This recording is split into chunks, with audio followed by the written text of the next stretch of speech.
All right, everybody, Samori Benjamin back here from Madison Square Garden where the New York Knicks take what, to me, is the worst playoff loss that I've seen them take in my life, and that's saying a lot, I know, but the Knicks have not been in this position in the conference finals in 25 years, and they had a really good game up until late in the fourth quarter. Looked like they had played maybe their best playoff game of this playoff, except for last game here against Boston when they won in blowout fashion, but the Knicks had a 14-point lead with 3 minutes, 45 seconds to go here tonight, and somehow, folks, they blew it in the final minute of the game. Indiana was able to make several threes to keep themselves in the game, and the Knicks did not get the job done on the free throw line. And really, folks, the game came down to the final 13 seconds of this game of regulation, where the Knicks had a 3-point lead, and they could have either let Indiana try and shoot a three and defend that. If Indiana misses, Knicks rebound, and they win the game. Or they could have not allowed Indiana to get up a 3-point shot by fouling them and putting them on the free throw line, which is what they did. They fouled Indiana with 12 seconds to go. That was way too much time to foul Indiana and put them on their free throw line. I said that here in the building at Press Row.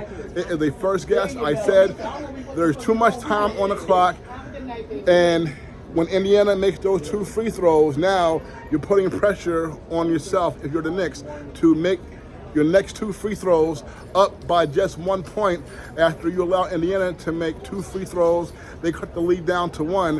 OG Anunoby, he gets fouled. Knicks forward, he only makes one of two free throws. So at that point, Knicks are up by just 2 points. And Tyrese Halliburton, with plenty of time on the clock on the Pacers' final possession, down by 2, he dribbles. He ends up taking a deep three, what we think is a deep three. The ball bounces off the rim, bounces all the way up, and it comes down back through the net to what all of us here thought was a Pacers win. Indiana thought they had the game won, but the referees checked the video. They saw Halliburton's foot was on the 3-point line, so it was only a 2-point shot. So game went into overtime, and in overtime here, the Knicks blew it.